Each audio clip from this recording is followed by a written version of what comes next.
సంబంధించిన justice B R Gavai అలాగే KV విశ్వనాథులతో కూడిన ధర్మాసనం వారిద్దరు కూడా జడ్జెస్ కూడా మధ్యలో జోక్యం చేసుకుని ఈ పారదర్శకంగా జరగాలి విచారణ అనేది పారదర్శకంగా జరగకుండా వారు స్వార్థంగా ఈ విచారణ జరపకూడదు అనేది ప్రధానంగా ఇటు ఇద్దరు కూడా ఇటు జస్టిస్ బిఆర్ గవాయ్ అలాగే కె విశ్వనాథులు ఇద్దరు కూడా ఒకంత దర్యాప్తు పట్ల అసహనం వ్యక్తం చేశారు.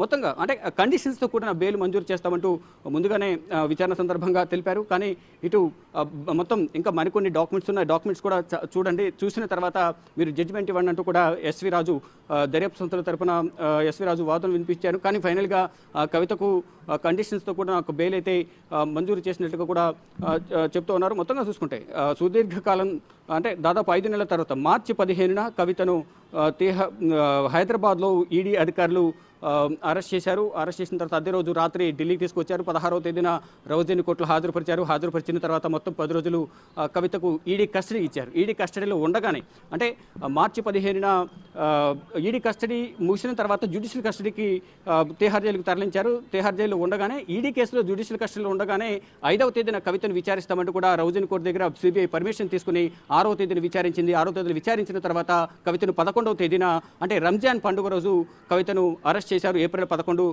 రంజాన్ పండుగ రోజు కవితను అరెస్ట్ చేశారు సిబిఐ అధికారులు. అరెస్ట్ చేసిన తర్వాత ఆ రోజు కోర్టు సెలవు కావడంతో 12వ తేదీన కవితను రౌజేని కోర్టులో హాజరుపరిచిన తర్వాత 3 రోజుల పాటు కవితకు సిబిఐ కస్టడీ ఇచ్చారు. ఆ 3 రోజుల కస్టడీ ముగిసిన తర్వాత ఇటు ఈడీ సిబిఐ 2 కేసుల్లో కూడా కవితకు జ్యుడిషియల్ కస్టడీ పొడిగిస్తూ వచ్చారు. తర్వాత ఈడీ కస్టడీలో ఉండగానే కవిత మధ్యంతర బెయిల్ పిటిషన్ దాఖలు చేశారు. కవిత మధ్యంతర బెయిల్ పిటిషన్ తన కుమారుడికి పరీక్షలు ఉన్న నేపథ్యంలో ఏప్రిల్ 16 వరకు బెయిల్ మంజూరు చేయాలి, మధ్యంతర బెయిల్ కోరిన నేపథ్యంలో కవిత బెయిల్ పిటిషన్ను ఏప్రిల్ 8వ తేదీనే బెయిల్ పిటిషన్ తిరస్కరించారు. తర్వాత రెగ్యులర్ బెయిల్ పిటిషన్పై విచారణ కొనసాగించాల్సిన కోరిన నేపథ్యంలో 16వ తేదీన ఈడీ కేసులో కవిత బెయిల్ పిటిషన్పై విచారణ జరపాల్సి ఉంది. కానీ అప్పటికే సిబిఐ కూడా కవితను అరెస్ట్ చేసిన నేపథ్యంలో 2 కేసులు కలిపి బెయిల్ పిటిషన్ విచారించాలని కోరిన నేపథ్యంలో 22వ తేదీన ఏప్రిల్ 22న కవిత బెయిల్ పిటిషన్పై విచారణ జరిపారు. 23వ తేదీన కవిత బెయిల్ పిటిషన్ తిరస్కరిస్తున్నట్లు రౌజేని కోర్టు న్యాయమూర్తి కావేరి బవేజా తీర్పును వెలువరించారు. ఇక ట్రయల్ కోర్టు తీర్పును బెయిల్ను తిరస్కరించిన నేపథ్యంలో ఢిల్లీ హైకోర్టును ఆశ్రయించారు. ఢిల్లీ హైకోర్టును ఆశ్రయించిన తర్వాత ఇటు Delhi liquor policy CBI ED కేసుల్లో 2 కేసుల్లో కూడా కవిత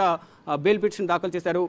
ఢిల్లీ హైకోర్టు న్యాయమూర్తి స్వర్ణకాంత శర్మ కవిత బెయిల్ పిటిషన్పై వాదనలు ప్రతివాదనలు విన్న తర్వాత మళ్ళా కవిత బెయిల్ పిటిషన్ కూడా అక్కడ కూడా ఢిల్లీ హైకోర్టు న్యాయమూర్తి స్వర్ణకాంత శర్మ కవిత బెయిల్ పిటిషన్ తిరస్కరించారు.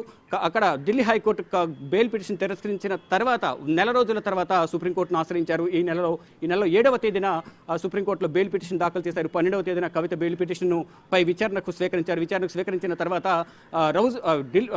సుప్రీంకోర్టు న్యాయమూర్తులు ఇద్దరు కూడా ద్విసభ్య ధర్మాసనం గతంలో ఏదైతే ఢిల్లీ మాజీ ఉప ముఖ్యమంత్రి మనీష్ సిసోడియాకు బెయిల్ మంజూరు చేశారు ద్విసభ్య ధర్మాసనం Justice B R Gavai Justice K V విశ్వనాథులతో కూడా ధర్మాసనం కవిత కూడా బెయిల్ మంజూరు చేస్తుందంటూ కూడా అందరూ ధీమా వ్యక్తం చేస్తున్నారు. దానికి అనుగుణంగానే ఇప్పుడు బెయిల్ మంజూరైంది. అయితే 12వ తేదీన బెయిల్ పిటిషన్ దాఖలు చేశారు. తర్వాత ఇద్దరికి సిబిఐ ఈడీ దర్యాప్తు సంస్థలకు కౌంటర్ పిటిషన్ దాఖలు చేయాల్సిందిగా నోటీసులు జారీ చేశారు. కానీ వారు ఒకరు సిబిఐ కౌంటర్ పిటిషన్ దాఖలు చేసింది. కానీ ఈడీ సమయం కోరిన నేపథ్యంలో మొత్తం అన్ని డాక్యుమెంట్స్ ఉన్నప్పటికీ మీరు పిటిషన్ ఎందుకు దాఖలు చేయలేకపోయారంటూ కూడా ఆగ్రహం వ్యక్తం చేస్తూ సమయం ఇచ్చింది. 22వ తేదీన కౌంటర్ పిటిషన్ దాఖలు చేయాలని కోరారు. 22వ తేదీన కౌంటర్ పిటిషన్ దాఖలు చేశారు.